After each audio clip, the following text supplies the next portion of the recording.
never be the same. And the same thing can happen to you. We'll be right back, so stay tuned.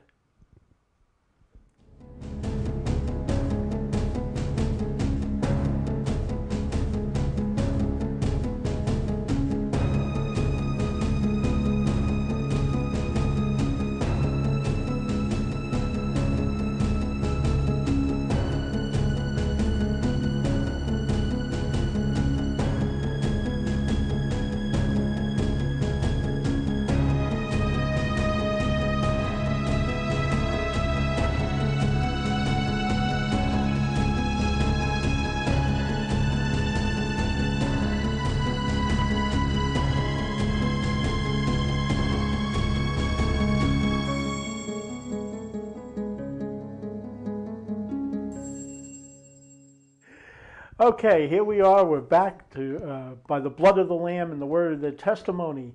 And the name of the program, as I said at the beginning, it was John who was brought into heaven, and he saw a multitude of people that made it into the kingdom of heaven. And the angel said, "Do you want to know how they made it?" And of course, John wanted to know. And the angel said it was through the blood of the Lamb and the word of their testimony.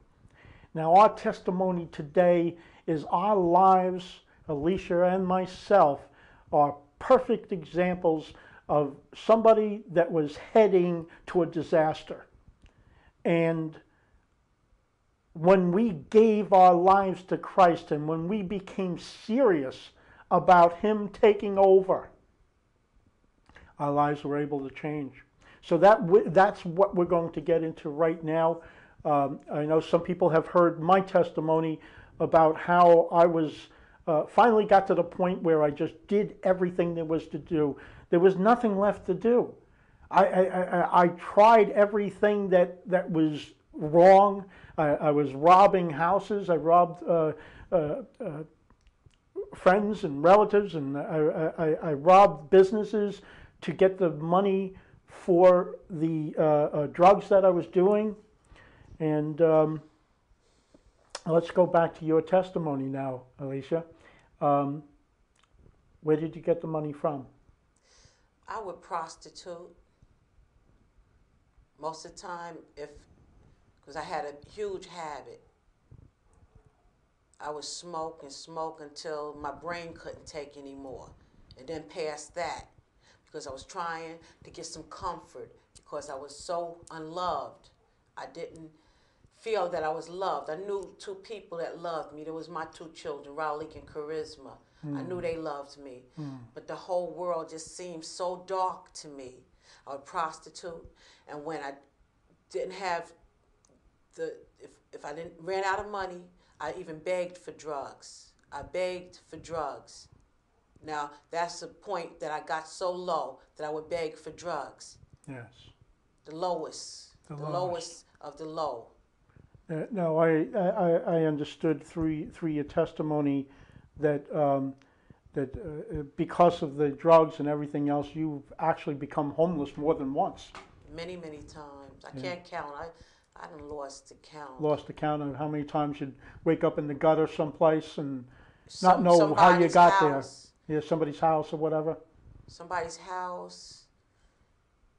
But a lot of times, my in-laws, Raleigh and Charisma's grandparents, a lot of times they would tell me, "Lisa, you can go to Long Island." They live in Queens, but they had a house out in Long Island too. Okay. So you can go there because we got a room for you. Now that's what kept me going. I felt a little stronger at some parts of my life because I said, you know what?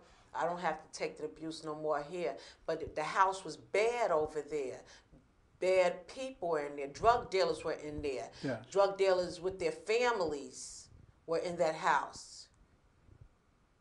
My in-law's father, my father-in-law's father was living in that house, and I had trouble with him too. So it was the devil had it set up for me, and anywhere I turned, the devil was there. Yes.